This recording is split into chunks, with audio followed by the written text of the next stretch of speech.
Hello, my dear children. Hope you are all fine. Here we are having a small discussion regarding your plus 2 English third chapter.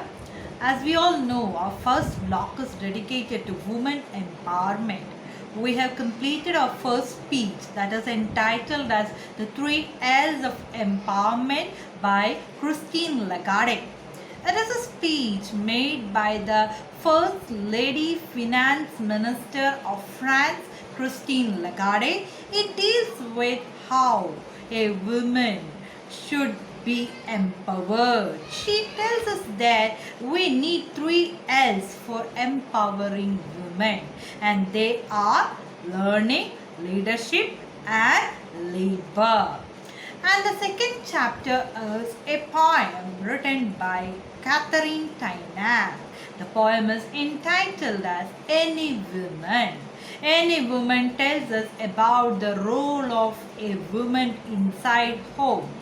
It is not as easy as a cakewalk. It is something complicated, and the Catherine Tynan, the poet, tells us that she is the roof, the pillar, etc., of the house, the most essential part of the house, the keystone of the art am I.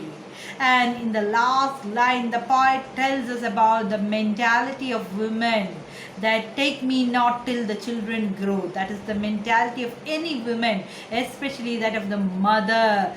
She wants to protect the whole family and her children from all dangers. Now, the third chapter is entitled as Matchbox.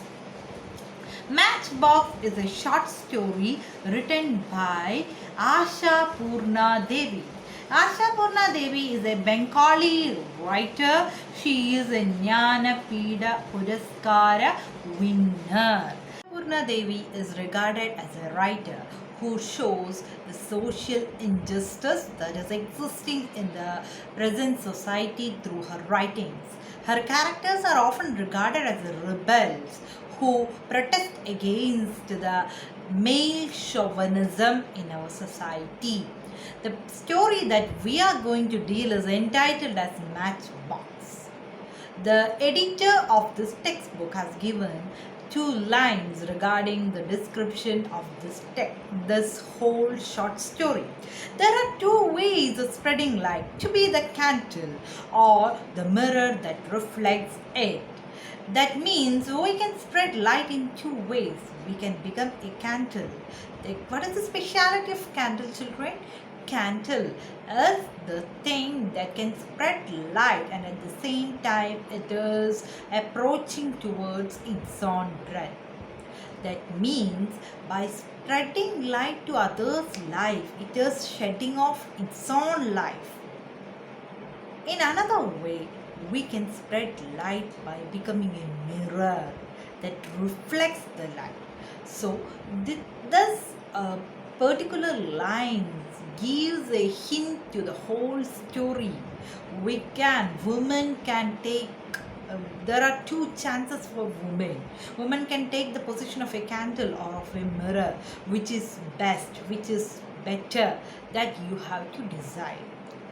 Now we can move on to the story. The story is entitled as Matchbox. You all know, you are very much familiar with what is a matchbox. What is the speciality of matchbox? Matchbox is a box that contains matchsticks, isn't it? Matchstick is a stick. A single stick can burn, can distract the whole world, isn't it? Even though they are sitting silently inside the matchbox, they have got the power to distract the whole world. One stick is enough to burn the whole world. So that is the speciality of matchbox. In Asha Purna Devi's Matchbox, she compares women to matchbox. How is this comparison possible? Let us move on to the chapter and see how much apt the title is. So, in the story, there are 2 characters. Main characters are Nomida and her husband Ajit. Nomida and her husband Ajit belongs to a large family. That means a giant family. There are many members in this family, actually 26 plus members. So, Ajit and Nomida's life is underlined in the story Matchbox. Nomida can be called as a central character of the story, and Ajit is actually becoming the shadow to Nomida. The story begins with a particular paragraph. The first paragraph gives the hint to the comparison. I always compare women to matchboxes. Why? Because of the way they are. Even though they have enough gunpowder to set 100 lankas aflame, they sit around meek and innocent in the kitchen, in the pantry, in the bedroom, here, there, anywhere. Women too are exactly the same. So in the first paragraph itself, Asha Purna Devi compares women to matchboxes, and she clarifies what makes her compare women to matchboxes. She says that both are having certain similarity. Matchbox, that is being seated in the kitchen or anywhere, silently. We don't know actually the power of matchbox when it is inside, matchstick when it is inside the matchbox, but the author says that it has got the power to burn 100 lankas aflame. Just like that, don't ever judge the value of a woman, the power of a woman, by seeing her in the kitchen, in the pantry, in the bedroom. All these places we can see her very silently, but actually what her power is, we can even predict. That is what the whole story is about. The whole story is about the power of women, or we can specifically say that the power of Nomida. What actually Nomida too is a representative of women of the middle class family. Now in second paragraph onwards, the author is giving us more details to the story. The author tells us, do you want an example? Let us move on to an example, and she starts narrating the incidents of this story. The story begins with a Sunday morning. The washerman has come and is waiting. Moments before handing over a heap of Ajit's clothes to the washerman, Nomida goes through the pockets one last time and discovers the letter. A twisted, crumpled envelope with its mouth torn, and on the envelope Nomida's name. So that is the incident that is the central theme of this whole story. On a fine Sunday morning, Nomida collects the dresses to be given to the washerman. Accidentally, she sees a letter that is crumpled, twisted, and its mouth torn on the envelope in the pocket of her husband Ajit. And she sees that is addressed to Nomida, that creates a flame that goes up in Nomida's nose and veins, that makes her irritated. She is very much disturbed by seeing this. The reason of this disturbance is described in the future paragraphs. This is not for the first time that she sees a letter addressed to herself crumpled in the pocket of her husband. This is her usual habit. What makes him do so makes Nomida irritated. She feels very much disturbed seeing this thing. Ajit has opened and read it, then crumpled it and twisted and dropped it into his pocket and left it there. Hasn't felt the need to mention it even once to Nomida. That particular thing makes her anger flaming like anything. She is thinking that it is not an oversight, casual oversight. It is deliberate. What she does, what she understands from his action is that he is deliberately doing this thing. She finds it very much disturbing. She thinks that he opens the letter addressed to his wife because of some worse reason that makes her irritated. Ajit's nature is exactly like that. How he takes the letter to us described very much in this chapter. Naumida thinks that it is not a casual oversight, it is a deliberate action. Ajit has opened it and read it, then crumpled it and twisted it and dropped it into his pocket and left it there. This thought makes Naumida think that it is a deliberate action. This deliberate action is the result of not single reason but many reasons. She started thinking about the past incidents that is quite similar to this action. He is not doing it for the first time. He has done it several times. She has warned him not to do so. But again and again he is doing the same thing. That makes her provoked. She is burning like a flame with anger. Naumida here we can see that she mentions that it is not the first time that he does this particular thing. He is repeatedly doing this. She has tried many measures to stop this, like with her anger, by taking offense, with her bitter reproaches, trying to shame him, sarcasm, but all these measures failed. He is not stopping that particular vulgar habit of opening the letter that is addressed to his wife. She says that it is worse than anything. Why he opens it makes her provoked. If she mentions it, he tries to laugh it away, and if the laughter doesn't get him out of the deep water, he scolds her. So he first tries to laugh it away, and if the laughter doesn't help him to escape from that particular situation, he takes the action of scolding her. Deep water means the deep situation, dangerous situation. She sits perfectly still for a minute and reads the letter through. So she is seated there and reading the letter. That is the crumpled letter. It is nothing much. A letter from her mother.